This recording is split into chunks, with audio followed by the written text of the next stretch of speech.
Esta es la presentación de repaso de presas de materiales sueltos de la especialización en Ingeniería Geotécnica, Facultad de Ingeniería, Universidad de Buenos Aires. Vamos a distinguir las presas, los diques y los terraplenes. Una presa es una obra básicamente de tierra que intercepta el curso del agua. Entonces, si el agua corre así en un curso, una presa la intercepta formando una diferencia de nivel de cota de agua entre ambos lados de la presa. Hay una carga hidráulica grande y hay un riesgo significativo de que la presa falle. Acá tenemos esta pequeña foto, chiquitita, que muestra Malpasset, una presa de arco que tendría que haber llegado hasta allá y que falló, y aquí quedó la ruina. Cuando pasó por aquí, la presa básicamente estalló, y el lago se fue por aquí. Es un caso histórico que los invito a que busquen, Malpasset. Un dique es, como este verde, una obra de contención hidráulica que es paralela al flujo de agua. El agua va hacia allá, el dique también está hacia allá. También puede tener una carga hidráulica, una diferencia de cota importante entre ambos lados, pero digamos, la cota del lado agua del dique no es controlada por el propio dique, lo único que hace es proteger una de las márgenes. También tiene un riesgo significativo, y para los que no lo recuerdan, esto fue lo que pasó con el huracán Katrina en Nueva Orleans. Entonces, esto es un dique, esto era otro dique, y la inundación rompió este dique, con lo que el agua entró e inundó la ciudad de Nueva Orleans, o al menos su casco histórico. En cambio, los terraplenes y escolleras, acá falta una L, los terraplenes y escolleras son simplemente un camino sobrelevado, y acá está este azul dibujándolo, que tienen la misma cota de agua en ambos lados, o sea, podrá estar más emergido o sumergido, pero no tiene un gradiente de presión en el agua entre un lado y el otro, y por lo tanto, como problema geotécnico es muchísimo más simple, y el riesgo que afrontan es mucho menor, es más moderado. ¿Cómo funciona una presa de materiales sueltos? Esencialmente, una presa de materiales sueltos está compuesta por una zona que soporta las tensiones mecánicas y otra zona que interrumpe el flujo. Para las presas que tienen núcleo, vamos a decir que las zonas que soportan las tensiones mecánicas para que no se derrumbe el conjunto lo vamos a llamar espaldones de la presa, mientras que el sector que interrumpe el flujo por su baja conductividad hidráulica lo vamos a llamar el núcleo de la presa, y por supuesto la presa tiene alguna fundación. El razonamiento básico es que el empuje del agua, que empuja de un lado del lago y sobre el triángulo completo, se convierte en tensiones efectivas en la zona que tiene el gradiente hidráulico más significativo, que sería el núcleo. Entonces yo tengo todo esto colorado con básicamente el mismo potencial, y el potencial cae rápidamente adentro del núcleo. Por eso es que podemos ver aquí lo que sería la línea de saturación. El razonamiento es: todo este sistema tiene tensión total constante, pero porque está quieto, con esas tensiones totales, el campo de tensiones totales constantes, si uno traza una línea cualquiera, a lo largo de esa línea uno encuentra que va cambiando las tensiones de poros, las presiones de poros.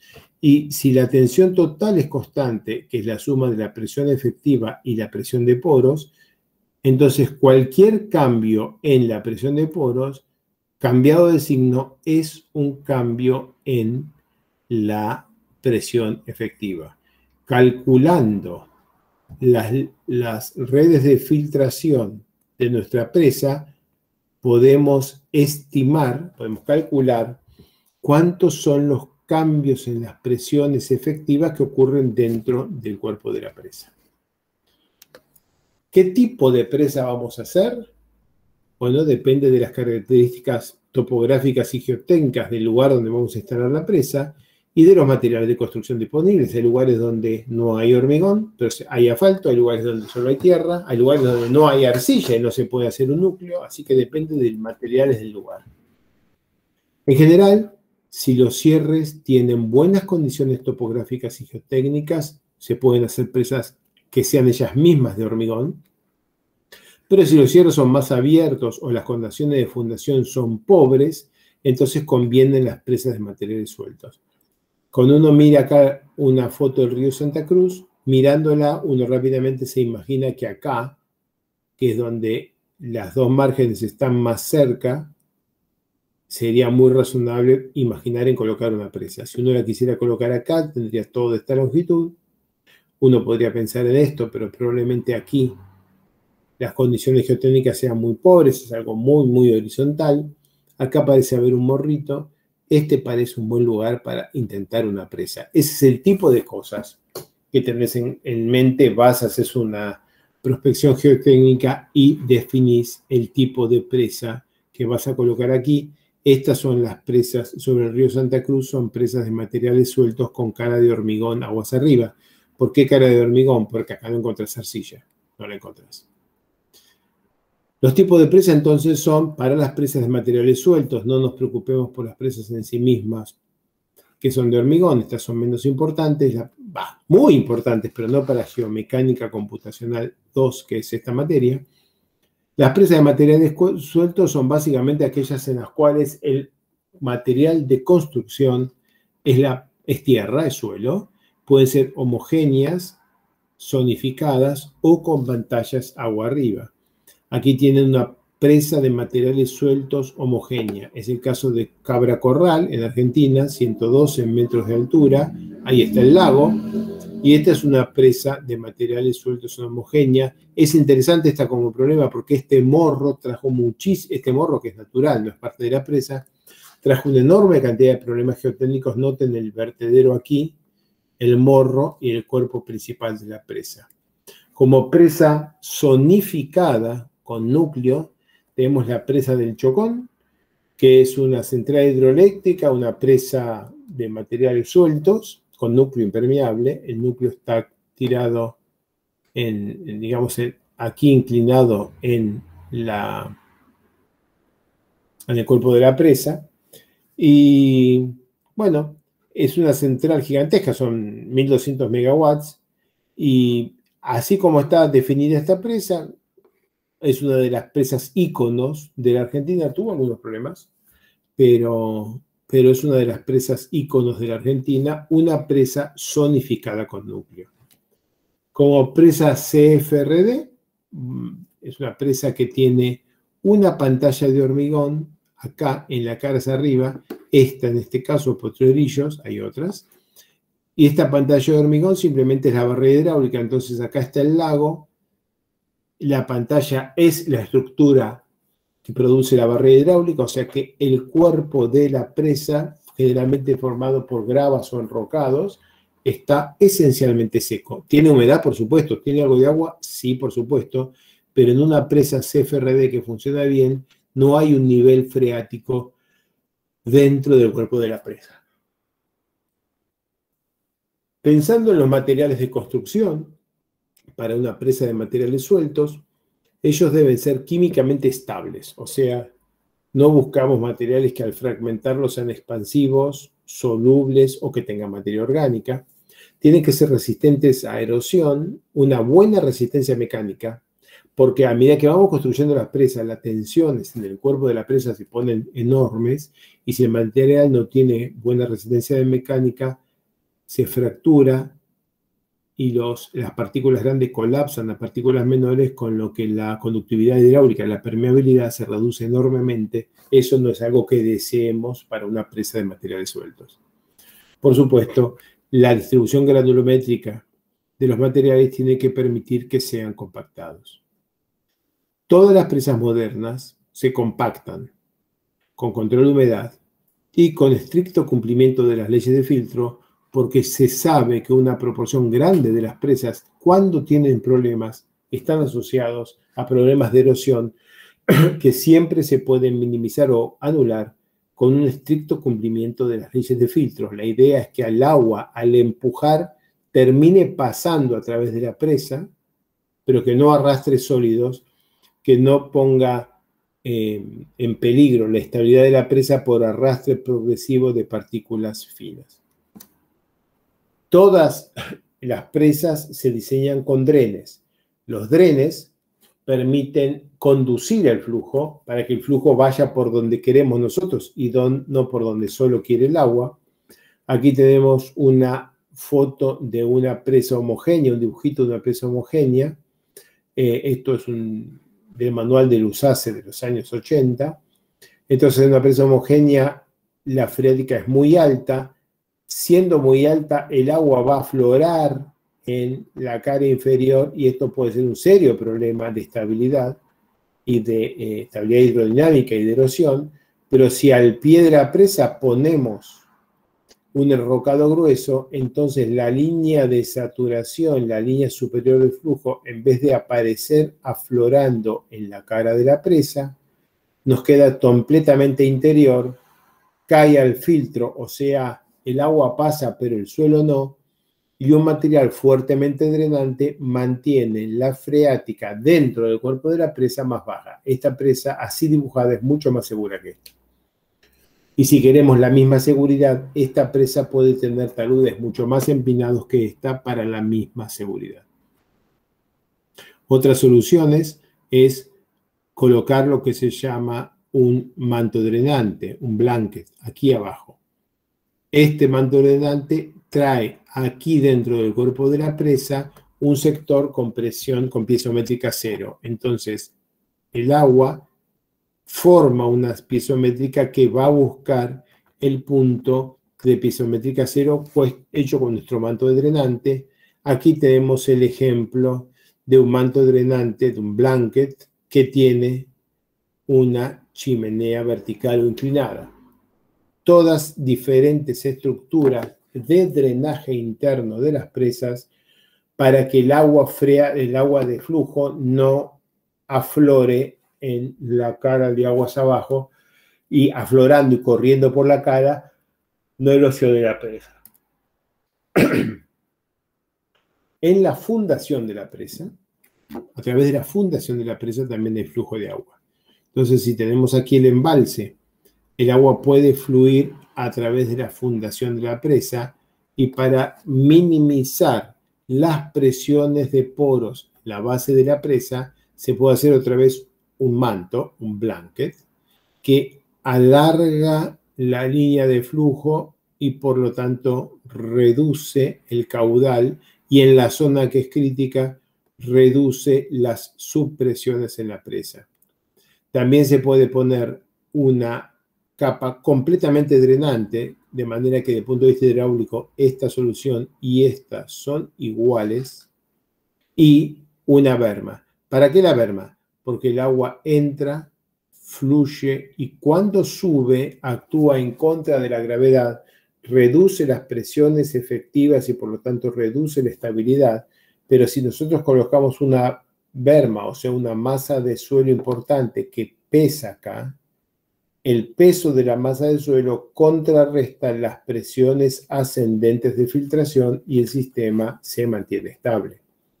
También existe la solución de hacer trincheras drenantes, en las que haces un corte vertical en el cual se mantiene completamente drenado. El agua baja, fluye, entra acá y nunca sube.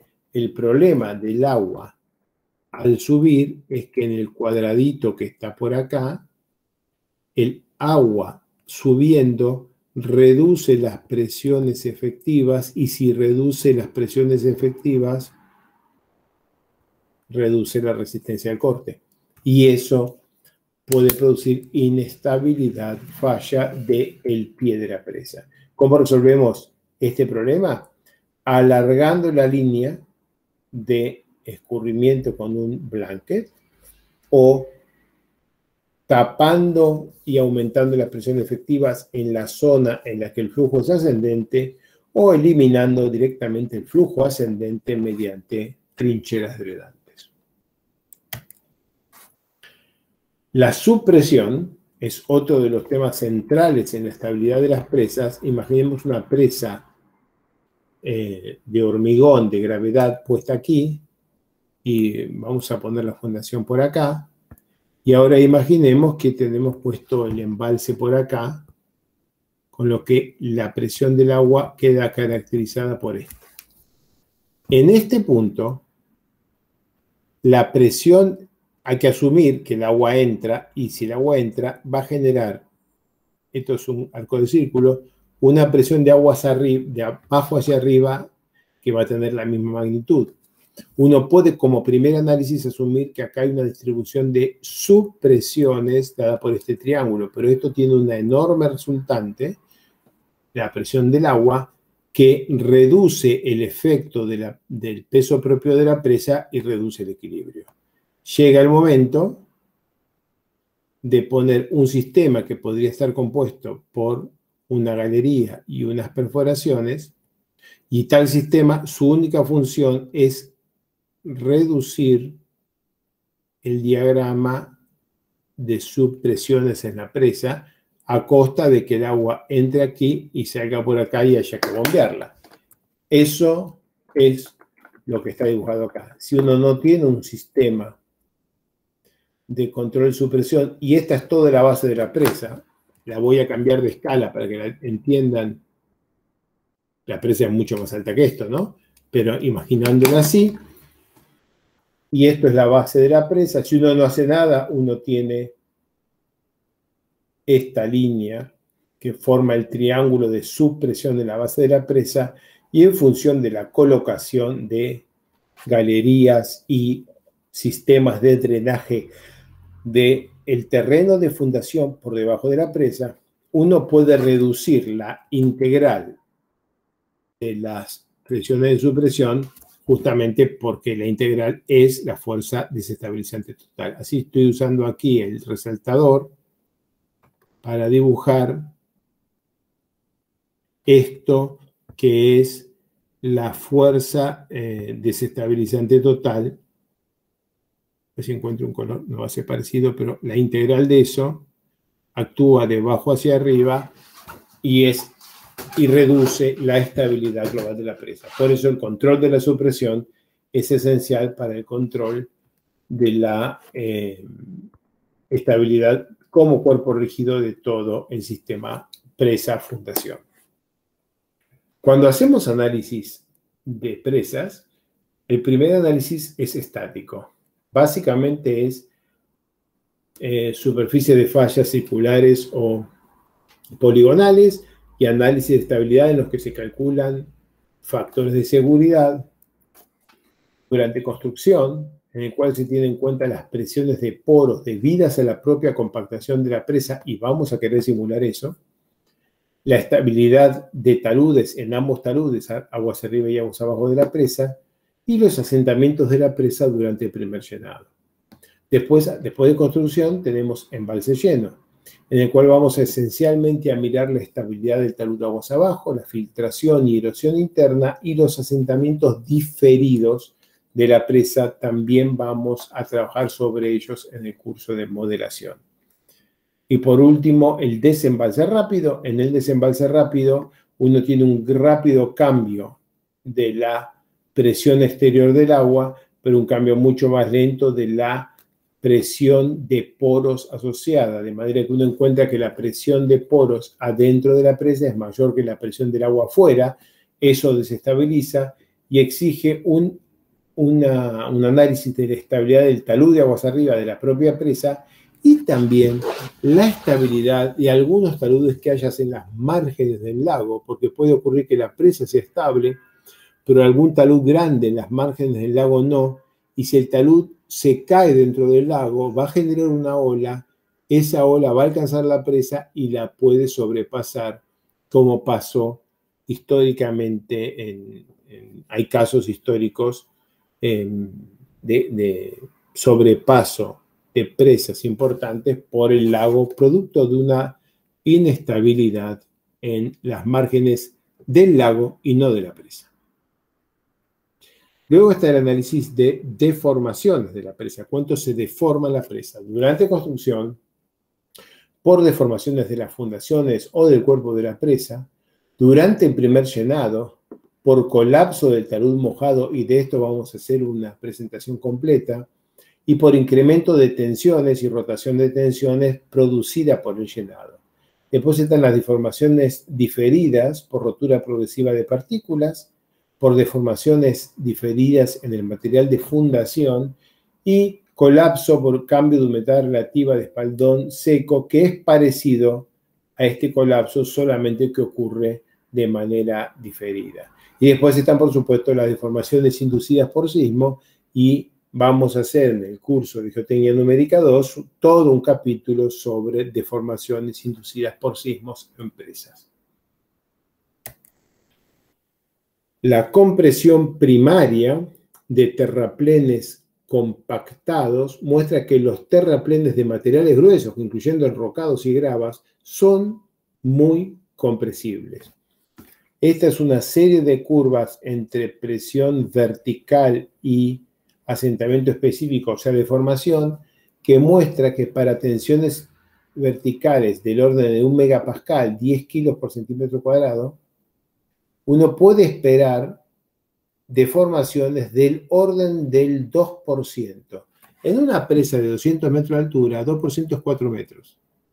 O sea, en una gran presa, los asentamientos de la propia presa por su peso propio, por la compresión primaria de los terraplenes compactados, puede ser muy significativo. Esto impacta en muchas cosas. Por ejemplo, en las presas de hormigón caras arriba, cuando uno va construyendo la presa, si uno llega hasta una cierta altura de la presa y coloca las primeras placas de hormigón, cuando uno construye la mitad de arriba de la presa, el asentamiento que la mitad de arriba produce en la mitad de abajo puede inducir a severas deformaciones en la placa de hormigón que ya está construida, y eso puede requerir reparaciones en la placa de hormigón aún antes que se haya terminado de construir la presa. La distribución de asentamientos durante construcción depende, por supuesto, de la geometría de la presa, de la calidad de los materiales, pero esencialmente sigue una forma como la que se ve acá, así. Según la cual, en la parte de abajo de todo, los asentamientos son cero, porque el espesor de lo que se asienta entre el punto que mido y el piso es muy bajo, cero. En la mitad de la altura de la presa ya tenemos un ancho en la presa mucho menor que en la fundación, pero como tenemos un espesor relativamente importante, el asentamiento alcanza allí un valor máximo. Y en el extremo superior el asentamiento es cero. Pero esto no es magia. ¿Por qué el extremo superior el asentamiento es cero? Porque si la presa va a ser así, y yo pongo la primera capa, esta capa se va a asentar muy poquito, pues lo que se asienta ella, asumiendo que el suelo, que la fundación es rígida.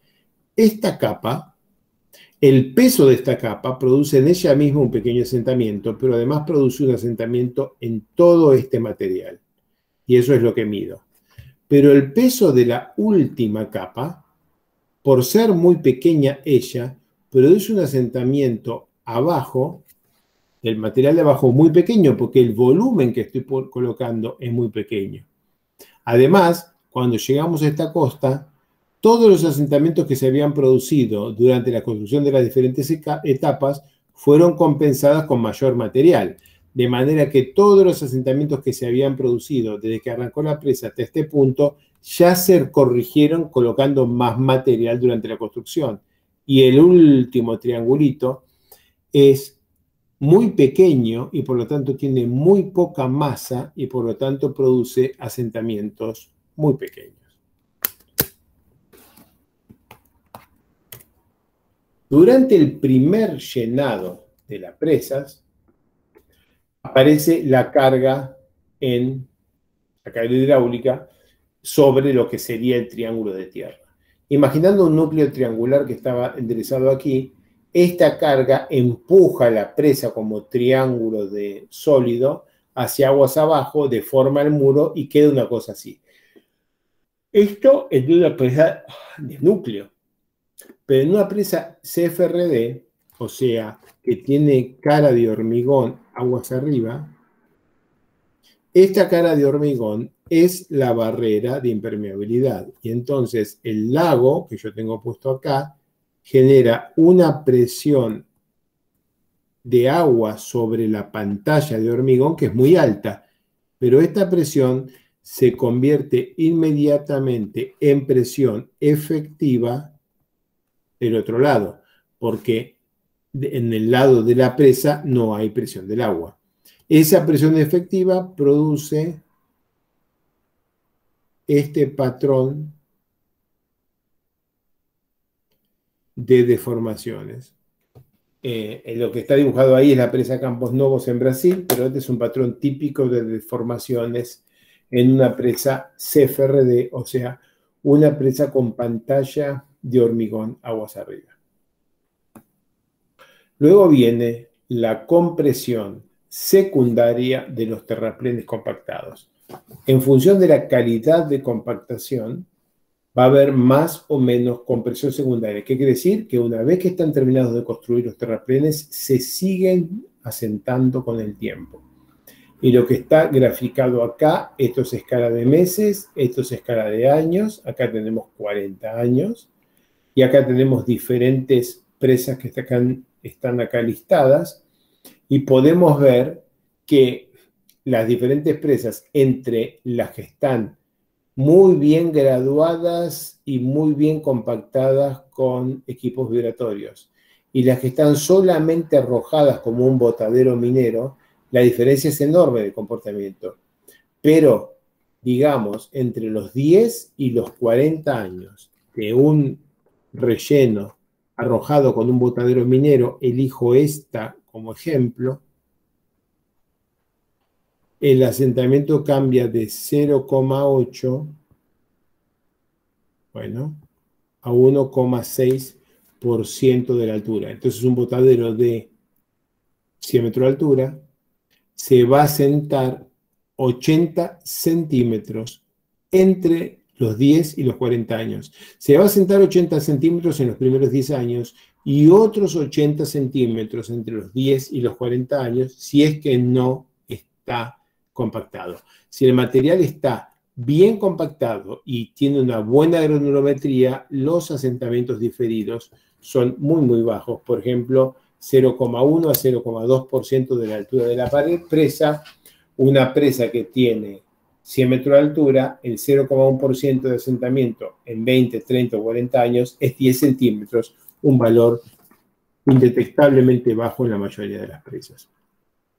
Ahí hay, tomado de un artículo, me lo encontré, aquí tenemos para muchísimas presas, el año de construcción, su altura, su longitud, la mineralogía del material con que construyó la presa, relación de vacíos y el asentamiento como porcentaje de la altura de la presa. Y también la deflexión de la cara, son presas CFRD todas, como porcentaje de la altura de la presa.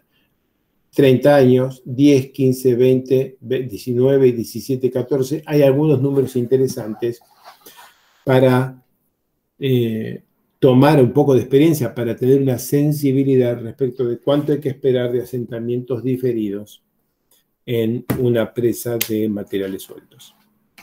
Por ejemplo, un enrocado como este. Y aquí estamos hablando de enrocados que permanecen secos, o sea que no quedan saturados durante la operación del embalse porque tienen la cara de hormigón aguas arriba.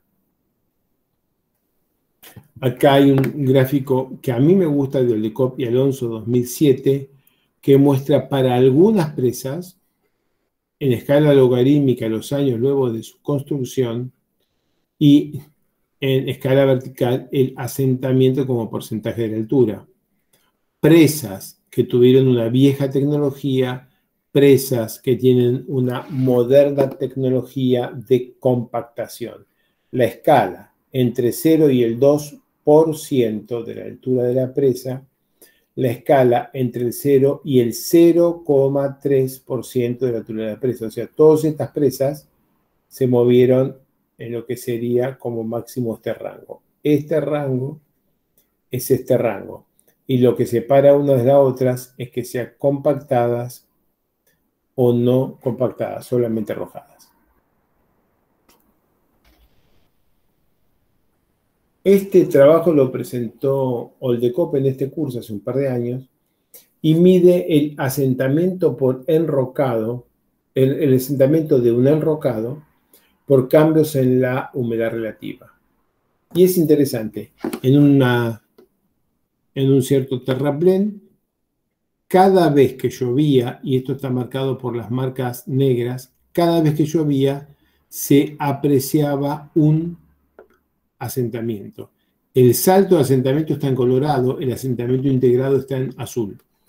Entonces, veníamos bien, llueve, pum, pico se asienta un poco más.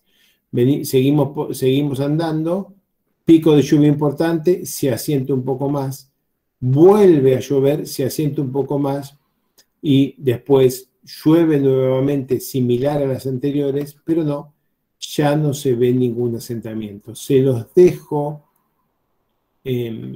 como digamos así, como un tráiler de la película. Vamos a hablar todo un módulo de esto, del colapso de enrocados. Les adelanto que esto es porque se producen asentamientos mientras se satura de vapor de agua el aire entre las piedras. No es porque en el terraplén se llena de agua, eso no es lo que pasa. Lo único que logramos con el cambio es que la humedad relativa ambiente del aire entre las piedras que forman el enrocado, esa humedad relativamente alcanza 100%. Cuando alcanza 100% es el mismo comportamiento que si estuviera sumergido. Luego acá muestro los videitos de mi propia tesis, pero puestos dentro de un gráfico de Swicewood del 2010 que muestra que la acción sísmica en presas no produce falla de taludes, sino que produce simplemente un asentamiento. Y el asentamiento de la presa tiene ahí alguna débil correlación con el PGA, con la aceleración máxima. La correlación es muy débil. Note que uno podría más o menos dibujar estas dos líneas, pero acá tengo 1 por 1000 y acá tengo 10%. Es una diferencia gigantesca y este scatter se debe a una cantidad de variables que no son la aceleración máxima del terremoto y de las cuales vamos a tener un capítulo completo, 3 o 4 clases en este curso, en el curso de Geotecnia Numérica 2. Aquí tenemos otro gráfico que muestra la relación entre PGA y asentamientos por acción sísmica. De alguna manera muestra un orden de magnitud. A esta altura no es estándar de la industria usar estos gráficos, esto es demasiado pobre, demasiado general, se hacen cosas mucho más complejas, lo vamos a ver con mucho más detalle, pero es bueno tenerlos a mano porque son buenos indicadores de orden de magnitud de lo que tenemos que esperar como asentamiento cuando hacemos una presa en zonas sísmicas. Vamos a la importancia de los aspectos constructivos de las presas y entonces vamos a recordar que el éxito de una presa de materiales sueltos depende más de la calidad de la construcción que del diseño. Un pobre tratamiento de la fundación puede implicar erosión a través de las discontinuidades, una pobre compactación puede implicar asentamientos grandes, fisuras y fugas de agua, sobre todo una presa de CFRD. Si la calidad de compactación es pobre y el asentamiento es grande, las placas que uno coloca en la cara aguas arriba se comprimen entre sí, pueden estallar las juntas. Voy a mostrar alguna foto de eso. Y si la construcción de los drenes es pobre, puede ocurrir subpresiones, presiones de poros en taludes aguas abajo, y eso puede comprometer la estabilidad. En las siguientes 6 filminas voy a ir rápidamente sobre algunos ejemplos de presas que están allí, o que sea alguna que se cayó, pero que tuvieron diferentes tipos de problemas. Por ejemplo, en el Chocón, en 1981 se detectaron cationes de calcio en muestras de aguas abajo de la presa.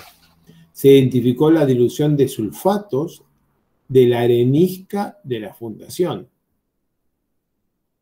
hubo que bajar el embalse para asegurar la estabilidad de la presa, y eso provocó un montón de cortes de luz en 1988. Había terminado el Plan Austral, ya Alfonsín había perdido las elecciones de 1987, y esto, que fueron cortes de luz originados por la dilución de ciertos sulfatos que fueron descubiertos por la detección de cationes de calcio. Eso fue un gigantesco problema político. Ustedes no lo vieron porque eran jóvenes, pero yo ya era un muchacho de 26 años, casado y con hijos, y me acuerdo muy bien de estos cortes de luz rotativos de 6 horas en la época de Alfonsín. Esto también coincidió con el conflicto del Beagle, el canal que separa ciertas islas que creíamos que eran argentinas y que hoy son chilenas del territorio argentino allá en el sur.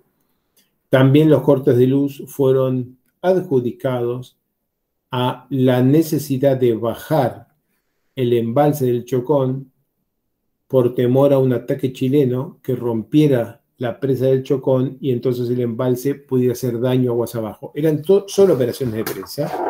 Lo único que realmente ocurría es que el embalse del Chocón estaba comprometido porque se estaba erosionando su fundación, y se bajó el embalse y hubieron cortes de luz.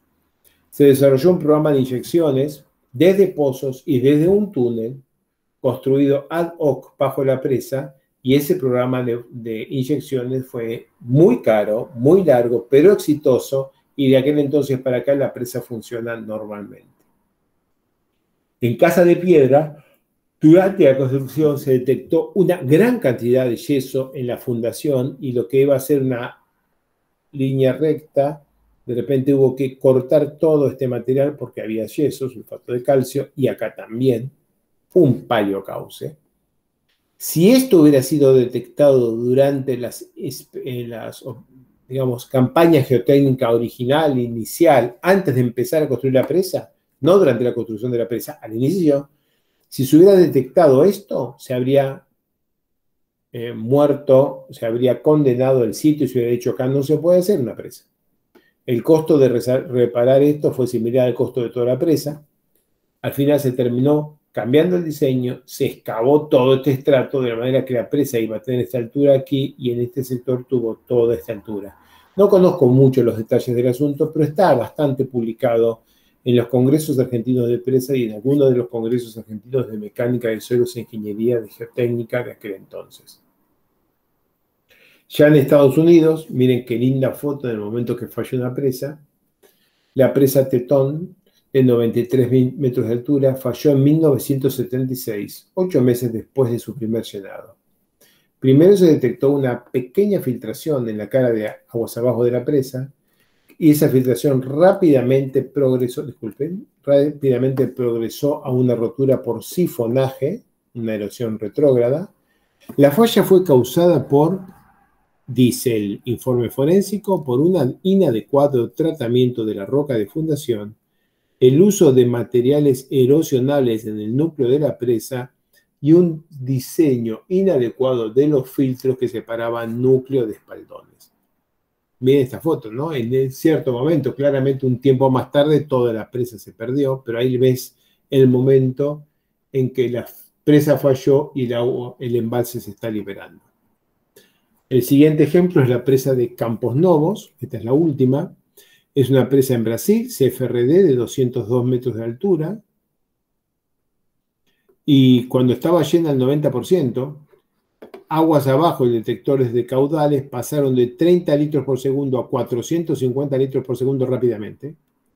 Una semana después de este salto, se apreció la rotura de juntas de losas. Miren la siguiente filmina, las juntas de las losas y las losas rotas, y esta rotura de juntas sobresalía por encima del nivel de embalse. 5 días después, de 30 saltó a 450, de 450 a 800 litros segundos, en 2 meses 1300 litros por segundo. Hubo que bajar, vaciar el lago, eso es una gigantesca cantidad de dinero, y esto es la foto de la cara de hormigón aguas arriba que se había fracturado por completo por deformación del enrocado que estaba detrás, y porque las juntas no tenían suficiente flexibilidad. En algunas de estas líneas, esta es la pinta de lo que tendría que ser una pantalla uniforme. Por acá se estaba escapando el agua. La reparación de la presa consistió en agregar juntas rellenadas con material blando para que cuando se volviera a llenar el embalse, las placas que se formaron después de las nuevas juntas se pudieran mover entre sí. Y bueno, la presa se reparó el hormigón, se hicieron las juntas, la presa opera normalmente, pero se quedó quieta, la infiltración sigue siendo 1200 litros por segundo abajo de la presa, pero se quedó quieta, ya no está desestabilizada. Y acá es interesante mostrar que la deflexión de la pantalla de hormigón durante el primer llenado, marcado por la línea azul, fue muchísimo mayor que la deflexión de la misma pantalla durante el segundo llenado. O sea, se la llenó, la presa se deformó por compresión del enrocado, como está en la línea azul, hubo que vaciarla para reparar la pantalla, y cuando se la volvió a llenar, por supuesto que la presa no estaba ni mejor ni peor compactada, la tierra es la misma. Lo único que cambió es que el material había soportado ya el 90% de la carga del lago. Cuando se la llenó por segunda vez, las deformaciones que ocurrieron fueron muchísimo menores. Es un caso muy interesante que permite estimar cómo es el comportamiento en primera carga y en recarga de una presa de materiales sueltos como esta.